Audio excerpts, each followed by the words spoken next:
안녕하세요, 이승훈입니다. 자, 이번 시간에는 교재를 한번 보죠. 기문사 교재입니다.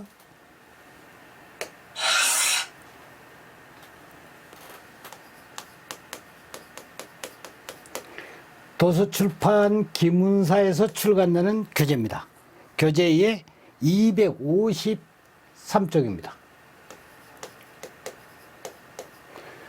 여기 보게 되면 이제 원작권 광독이라고 나와 있습니다. 이것은 고용노동부 고시 3절의 2에 있습니다. 그래 여기 내용들은 고용노동부에서 고시된 내용을 토대로 해서 만든 겁니다. 자, 우리가 이제 원작권 광독에 대해서 원리를 한번 설명을 했죠. 그래서 이 원리는 여러분들이 그러니까 여기에 고딕체로 되어 있는 부분, 저 부분을 잘 이해하시고 앞에 PPT에서 충분히 제가 설명을 했다고 봅니다. 그 다음에 이제 요거 순서 광음부, 시료원자 화부, 단색화부, 척강부 이렇게 구성 4개, 그 다음에 순서 요거 이제 알아두시라고 그랬고 여기 이제 중요한 내용은 이제 여기에 넘어가도 좋습니다. 그 다음에 이제 그 다음 페이지에 보시면 여기 램버트 비엘 법칙을 적용받는다고 그랬죠. 그래서 이 법칙 뭐냐면 반드시 암기하고 계셔야 됩니다. 엄청 중요한 시기예요. 반드시 암기해라. 암기해야 됩니다. 헛광도 계산하는 겁니다. 그래서 여기에 뭐가 됩니까? t분의 1 투과도의 역수의 로그 값이라고 그랬죠. 개수에다가 농도 곱하기 L입니다. 요거는 빛의 투과 길이입니다. 투과 길이. 광도의 길이. 그래, 이거는 이미 뭐냐면 기계가 도입이 될 때 이건 아는 겁니다. 아는 것이에요. 아는 것이 되고, 요 뭐냐면 원자 흑광률도 뭐가 됩니까? 이미 알 수 있는 거예요. 표준 물질 가지고 이제 테스트를 해보든지 해가지고 이것에 대해서 알 수 있는 거예요. 그러면 흑광도만 측정하면 뭐가 됩니까? 여기에 농도를 알 수 있다. 이거죠. 자, 그 다음에 이제 여기에 아래쪽에 보시면 아래쪽에 거기 아래쪽에 시료 원자화하는 방법이 있습니다. 그래 요거는 불꽃 방식, 비불꽃 방식이 있죠. 그렇죠? 그래서 세 가지, 요 세 가지가 있다는 거예요. 하나, 둘, 세 가지. 꼭 알아둬야 됩니다. 꼭 정리해 두시고. 그 다음에 이제 불꽃 방식은 일반적으로 가장 많이 쓰는 거예요.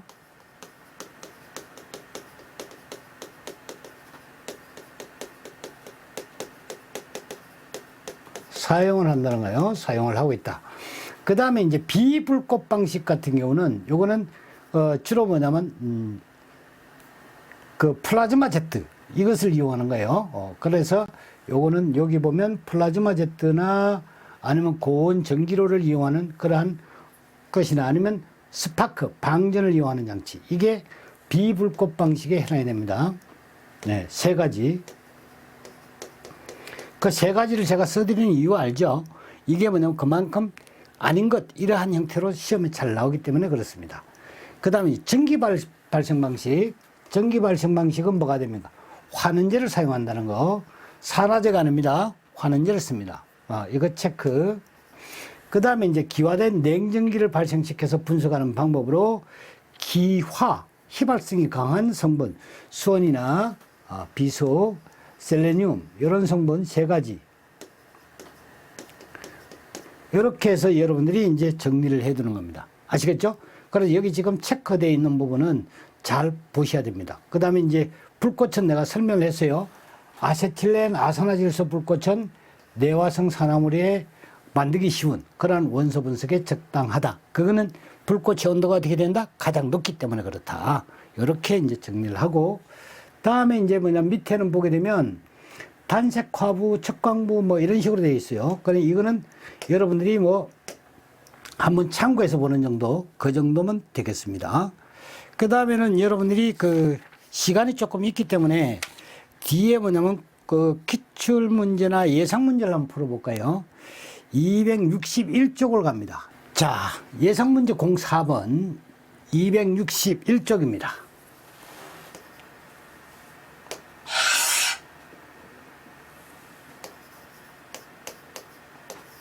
이거는 이제 원자광 광도계와 관련되는 문제들이에요.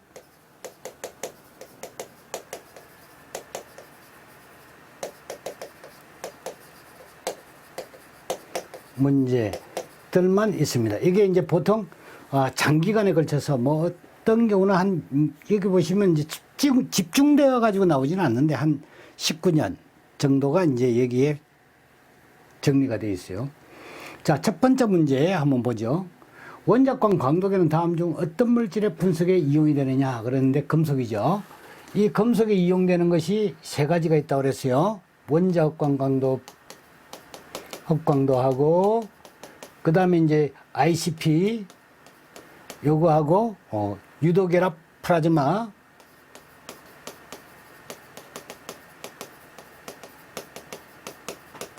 방식 요거하고 그 다음에 이제 그러니까 분광광도계라고 그랬죠. 분광광도 이게 이제 자외선, 가시선,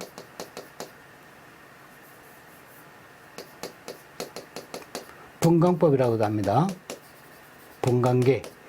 네. 자외선, 가시선, 분광계. 저게 이제 세 가지가 요거는 일부만 가능하고 이거는 전부 되고 이거 전부 중금속 전부를 분석할 수 있다 이죠. 요거는 일부만 가능한 겁니다. 그래서 기체상도 동시에 분석 가능합니다. 기체상, 그다음에 중금속의 일부 이렇게 된다. 체크해 두시고. 자, 다음에 이제 한번 그 아래쪽의 문제 중에서 여기에 이제 흑광도를 주고 그러니까 농도를 구하는 그런 경우가 많아요. 여기 이제 02번을 한번 보겠습니다. 출제 빈도가 상당히 높죠. 자, 투과도가 50%라고 그랬습니다. 자, 저런 문제 형태. 여러분이 빈 공간에 제가 필기를 하겠습니다. 자, 여기에 지금 뭐냐면, 농도 C를 갖는 물질이 있다고 생각을 하시면 돼요. 여기에 지금 I0, 입사강입니다. 여기가 나가는 것이 IT. 항상 이렇게 생각하시면 돼요. 요거는 빛의 투과 길이 L이 되겠죠. 요거 4개만 딱 두고 계속 맞히는 겁니다. 어떤 것이 됐든 간에 흑광이라는 말만 나오면 이게 뭐냐면 여러분들이 고수톱에 8광 나오면 뭐 고돌인 줄 아십니까? 이게 이 광이 더 중요한 거예요, 이게. 예. 이 광의 색이 투사광의 색이 알았죠? 그래서 뭐냐면 이거 가지고 하는 거예요. 흑광도 A. 그럼 뭐가 돼? 로그. 이거 꼭 이어놓으시라고 그랬죠? 이렇게. 그럼 뭐냐면 T는 어떻게 되지? 그러니까 T는 어떻게 됐습니까? 여기에 IT, 이거 나누기 I0 값이 뭐가 됩니까? T의 값이죠. 투과도, 이거니까. 저기 지금 뭐가 됩니까? 투과도가 50%라고 그랬어요. 그러니까 여기는 무조건 뭐냐면 100이 들어갔는데 여기가 뭐냐면 50이 나갔다는 거네. 이 투과도 50%죠? 그쵸? 그러니까 뭐냐면 투과도가 50%면 뭐가 돼요? 여기 0.5가 아닙니까? 이 투과도? 그러니까 이게 0.5예요. 그러니까 로그 이런 식으로 0.5 이거 분의 1 이러면 바로 뭐냐면 계산이 가능하다 이거지. 흑광도가 계산이 가능합니다. 그 다음에 이제 3번 형태를 한번 보시면 3번 이왕이니 그 밑에 것도 한번 봅시다. 3번을 보게 되면 흑광도 측정에서 최초광이 70%가 흡수된 거예요. 이거 괴리죠네, 그렇죠? 똑같은 건데. 여기 지금 뭐냐면 자 있다고 보고 여기 C 요거는 길이 L 여기는 농도입니다. 얘는 농도. 그쵸? 여기에 뭐냐면 똑같이 I0 들어가고 여기에 뭐냐면 IT 들어가고 맨 요거 가지고 노는 거예요, 요게. 예. 그럼 뭐냐면 자 여기 들어갈 때 70%가 흡수됐다는 거예요. 이게 흡수됐다. 흡수가 얼마가 됐다고요? 흡수가 70% 됐다. 그럼 뭡니까? 100%의 광이 뭐냐면 세기가 들어간 거죠. 들어갔는데 70%가 흡수가 돼버렸어요. 몇 프로가 투가 됩니까? 그렇지, 30. 이게 뭐냐면 뭐 어떻게 돼요? 정해져 있는 거라니요. 이거 말도 안 되는 문제지요. 이거는 뭐냐면 로그 30%니까 0.3 이거 분의 1 이러면 바로 딱 떨어지는 문제예요. 그 저런 거는 여러분들이 기본만 알면 아무 문제가 없는 거고. 그 다음 4번 단법에 밑에 있으니까 한번 봅시다. 원자광 분석기에 사용되는 법칙이 뭡니까? 램버트 비어 법칙 아닙니까, 저거? 그쵸? 그러니까 뭐냐면, 쿡쿡 그냥 그 눈에 딱딱 들어온다 이 말이에요. 그 다음에 5번을 한번 봅시다. 다음 중 중금속을 가장 정확하고 신속하게 측정할 수 있는 측정 기기가 뭐냐? 광학 현미경, 원자광 광도계, 가스 크로마토그래피, 비분산 적외선 가스 분석계 이런 게 있죠. 이런 것들은 주로 뭐가 됩니까? CO 분석하는 거예요. 이거는 뭐가 됩니까? 먼지 측정하는 거죠. 먼지. 광학 현미경 가지고 이렇게 먼지 측정. 나중에 뭐냐면 마틴경, 헤이후드경, 등 면적경 이런 거 다 합니다 이게. 그 다음은 뭐냐? 이거는 VOC 측정하는 거죠. 원자광 강도계밖에 없어요. 금속이니까. 금속 측정하는 거 세 가지 방법 내가 이야기해 줬죠. 기억 잘 하시면 돼요. 그 다음 이제 쭉 내려가서 7번 한번 볼까요? 7번을 보면 자 여기서 이제 원자광 분석 장치의 구성으로 알맞는 것 했습니다. 우리 그러니까 뭐 했습니까? 여러분들이 그림이 새록새록 떠올라야 돼요. 내가 애니메이션 해가지고 그 그림을 보여드리는데 그게 기억이 안 난다. 그러면 안 되지. 그러면 이제 여기 광원이 있죠?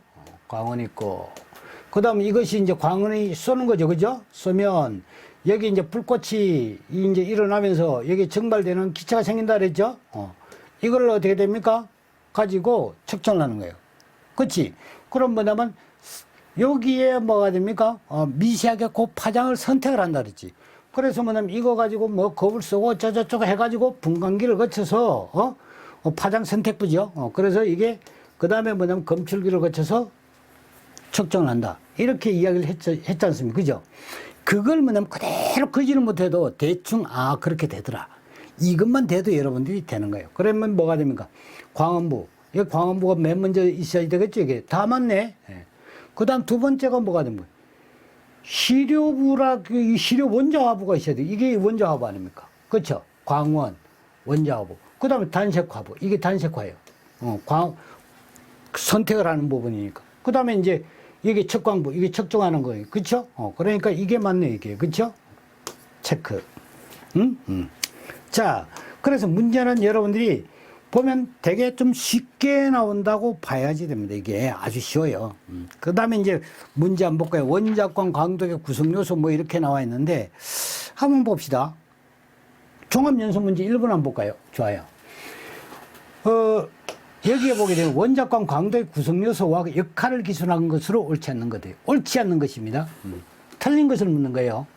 광원은 분석 물질이 반사할 수 있는 표준, 이게 틀렸죠. 그래, 광원이 왜 있습니까? 이 광원이. 광원이 여기에 뭐냐면, 자, 증발되는 데다가 뭐가 됩니까? 이 전기에다가 빛을 쏘기 위해서 있는 거예요. 빛을 쏘면 어떻게 됩니까? 여기에 바닥 상태로 있던 것이 이게 뭐냐면 광원을 쏘니까 어떻게 됐다고? 들뜬 상태가 된 거예요.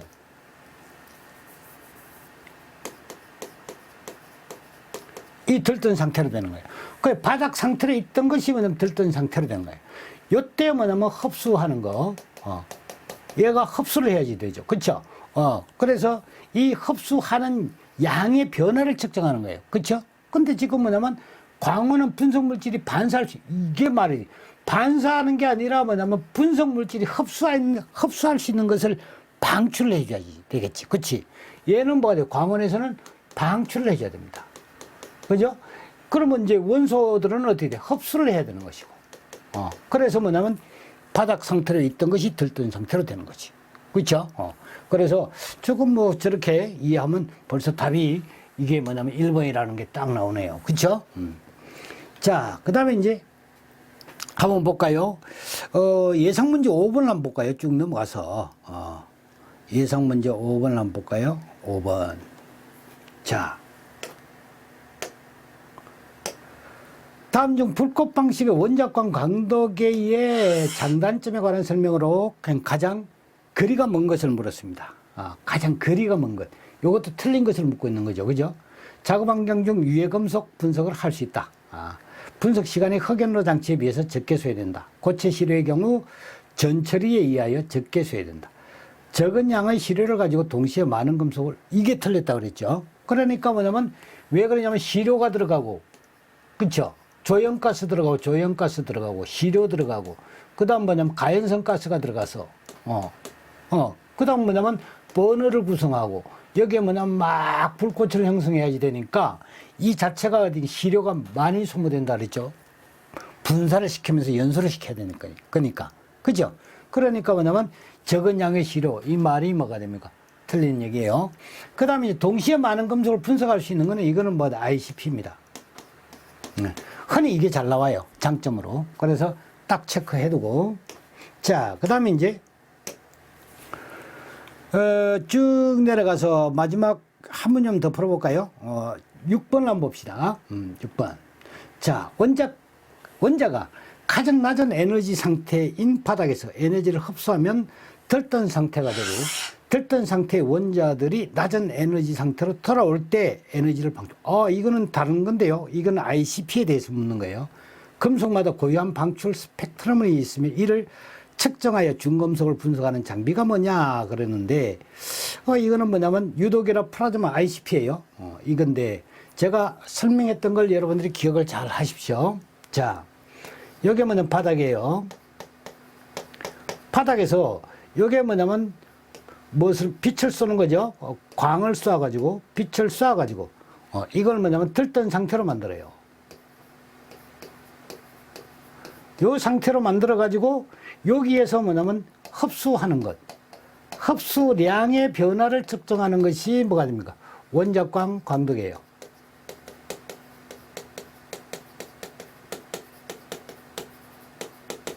광덕이다 이 말이에요. 아시겠죠? 그런데 이제 ICP 같은 경우는 여기 이제 그러니까 원자광 광덕이고, 그럼 ICP는 어떻게 되지? 그러니까 ICP 같은 경우는 플라즈마를 사용을 하죠. 그렇죠? 그러니까 뭐냐면 얘는 플라즈마를 사용하는 거예요. 플라즈마를 사용하니까 여기 플라즈마입니다. 이렇게 플라즈마를 사용해서 플라즈마에다가 플라즈마가 어떻게 되면 발광을 하면서 빛을 내죠. 그럼 뭐가 되느냐면 여기에 바닥 상태로 있던 것이 이제 들뜬 상태로 돼요. 이렇게. 이게 들뜹니다. 왜? 플라즈마가 아주 뭐냐면 8000도 K 정도, 여기 나와 있네요.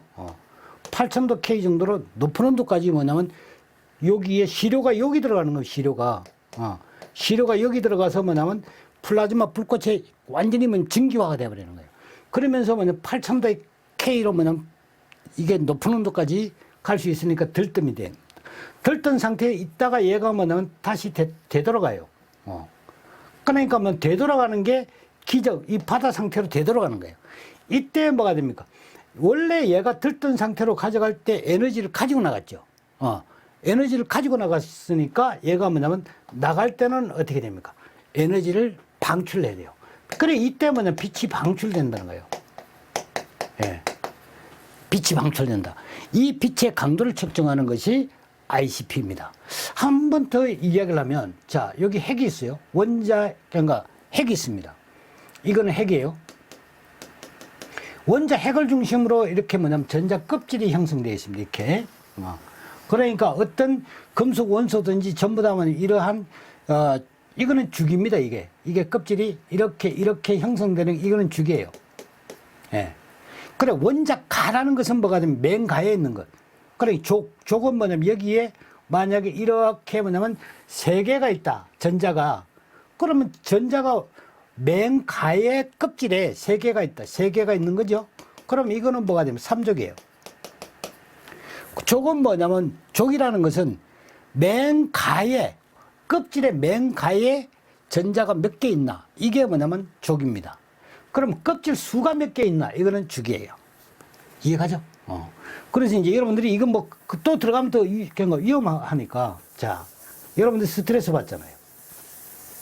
저는 이제 그랬죠. 공단기에서, 공단기, 노량진 공단기에서 이 강의 6년 하면서 그 환경공학하고 그 일반화학을 제가 강의를 합니다. 그게 뭐냐면 6년이나 됐다, 6년. 상당히 오래됐죠. 일반화학입니다. 그래, 이 기술계 그러니까 바닥에서 일반화학을 강의하고 일반화학의 책을 내고 한 사람은 아마 저밖에 없을 거예요. 그래서 이제 이런 걸 뭐 강의하면 잘 합니다만은 여러분들이 스트레스 받는다고 하죠. 그 내가 이걸 잠깐 설명하면, 여기 지금 뭐냐면 전자가 있다는 거예요. 여기 전자가 있다. 요 전자가 있어요. 이 가운데 요거 이제 그냥 이거 빼고 여기 전자가 있는 거예요, 지금. 전자가 있는데 얘를 뭐냐면 가열을 시킨 거예요. 이렇게. 그냥 가열을 시켜가지고 얘를 그 불꽃에 잡아넣어도 되고 그냥 가열을 시켜버렸다고. 가열을 시키면 요게 원래 뭐냐면 정상 상태, 안정된 상태에 있다가 얘가 어떻게 됩니까? 막, 그러니까 우리 왜 콩 뭐 불에 넣어도 밤 불에 넣어도 뭐 틱틱 그러지 않습니까? 튄다고. 이게 뭐냐면 이 껍질에 있는 요 전자가 바깥쪽으로 이탈을 해요. 이렇게. 이 방향으로 이탈합니다. 왜? 에너지가 높은 상태가 되니까. 그러니까 뭐냐면 가열을 한다는 것은 에너지를 부여한다는 거거든요. 에너지를 부여하게 되면 이것이 뭐냐면 이탈납니다. 전자가. 그러면 이걸 뭐냐면 보통 이탈된 것을 들뜬 상태라고 하는 거예요. 네. 들뜬 상태라는 것은 이 뭐냐면 전자가 정상 궤도에 있는 게 아니라 뭐냐면 궤도를 이탈했다는 거예요. 그런 뜻입니다. 흥분됐다는 거지, 그러니까. 그러다가 뭐냐면 이게 가만히 놔두면 어떻게 될까? 이게 가만히 뭐냐면 안정이 됐어요. 이게 냉각을 시켰다는 거지, 그러니까. 냉각이 되고 원래 상태로 되돌아가는 거예요. 그럼 여기에 또 하나 그려볼까요? 핵이 있고 여기에 뭐냐면 이러한 형태로 껍질을 형성하고 있는데 얘가 지금 뭐가 됐습니까? 이 밖으로 튕겨 나왔던 놈이지, 그죠? 여기에 밖에 뭐냐면 이렇게 튕겨 나온 놈이에요. 얘가 원래는 뭐가 됩니까? 여기 있던 놈 아니에요, 이게. 원래는 여기 원래 위치가 여기 있던 자리예요. 그쵸? 이따가 뭐냐면 얘가 이렇게 튕겨 나왔죠. 그러니까 튕겨 나왔던 놈이 뭐가 되면 이게 튕겨 나온 놈이 들뜬 상태가 됐던 놈이 다시 뭐냐면 제 위치를 찾아갑니다. 이렇게. 되돌아가요. 되돌아갈 때는 뭐냐면 이게 뭐가 돼요? 여기는 에너지를 뭐가 됩니까? 흡수를 해야지만 된다는 거죠. 흡수를 해야지만 이게 전자가 들뜬 상태가 되는 거고 밖으로 이제 튕겨 나가는 건데 이렇게 되면 뭐가 됩니까? 에너지를 방출해야 돼요. 에너지가 이 에너지입니다. 방출하는 거예요. 이걸 해야지만 자기 집으로 갈 수 있어요. 아니 못 갑니다. 그래 이렇게 보면 에너지를 방출을 해야 되는데 이때 뭐냐면 여기에 뭐냐면 색깔이 나온다는 거예요. 빛이 바른 빛. 빛을 발한다는 거예요. 빛을 발한다. 뭐 각 금속마다 고유한 빛이 뭐가 됩니까? 발산이 되는 거예요. 빛이 발산이 돼. 그 철의 빛이 다르고 이게 뭐냐 왜? 이게 뭐냐 흡수 파장이 다르기 때문에 그래요. 빛의 흡수 파장이 다르기 때문에 방출할 때 뭐냐면 색깔도 다른 거예요. 그 색깔을 뭐냐 발산할 때 요 빛의 강도를 가지고 요게 강도를 측정하는 거예요. 그래서 이제 저것 가지고 흑광도를 구하는 겁니다. 그러면 이제 농도를 구할 수 있죠. 그렇죠? 이게 뭐냐면 이제 ICP의 개념이에요. 이게 ICP의 개념이다. 이거죠. 그럼 우리가 뭐냐면 원자광 강도법은 뭐였지? 이거죠. 원자 흑광 강도법은 이게 불꽃으로 했지 않습니까? 불꽃으로 해가지고 뭐가 됩니까? 여기에 전기를 만드는 다음에 이걸 들뜬 상태로 만드는 거는 뭐가 됩니까? 광파장. 그래 원자광 강도에서는 이것을 뭐가 됩니까? 빛을 조사를 시킨 거예요. 들뜬 상태로 만들기 위해서. 그 단순하게 이때는 뭐냐면 전기 상태로만 된 거예요, 이게. 원자광 강도에서는 단순히 전기 상태로만 됐는데 여기에 뭐냐면 광원에서 이 광원에서 뭐가 되냐면 파장을 뭐냐면 강렬하게 조사를 시키는 겁니다. 이 전기층으로. 그러니까 뭐냐면 이것을 막 전기층에서 이제 에너지를 쏴주니까 얘가 어떻게 됩니까? 여기에 있지를 못하고 이렇게 들뜬 상태로 가는 거예요. 이해가죠? 그게 원리가 다르다는 거예요. 그 지금 뭐냐면 ICP 같은 경우는 아예 플라즈마에서 어떻게 됩니까? 여기에 들뜬 상태가 되어버려요. 플라즈마를 가지고 들뜬 상태로 만들어버린다는 거예요. 그 다음에 뭐냐면 냉각될 때 어떻게 됩니까? 빛이 발하는 것을 그 강도를 측정하는 것이고 원리가 다르다는 거예요. 아시겠죠? 그래서 이제 이 두 가지를 잘 알아둬야지만 여러분들이 지금 ICP의 개념하고 원자광 강도계의 개념하고 이걸 잘 구분을 하셔야 됩니다. 아시겠죠? 마치겠습니다.